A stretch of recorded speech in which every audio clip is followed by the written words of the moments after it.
Hi guys, so in this video I'm going to show you how to make volume fans using my Easy Fanning lashes.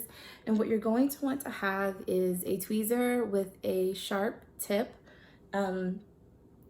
These lashes, the great thing about them is that the base stays together. So let's say you're trying to make a fan and you make it a little too wide, you can simply put it back down on the strip and the base stays tacked together nicely. This is going to save you time while you're lashing, but you do want to make sure that while you're going through and making your fans, you're not rushing just because these are easy fanning. You still want to take your time, work slowly, because actually the more you slow down to perfect each movement, the faster that you'll get overall when you're doing your refills and your full sets.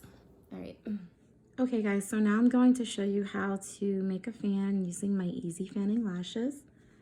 First thing you're going to want to do is to definitely have a tweezer that has a sharp tip to it.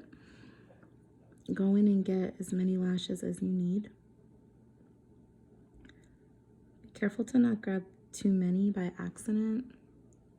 I'm going to take that one off. Place it on the strip and press in firmly. And then you're just going to take the tip of your tweezer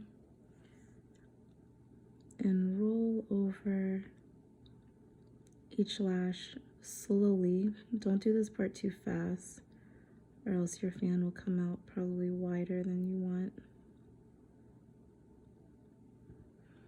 Okay,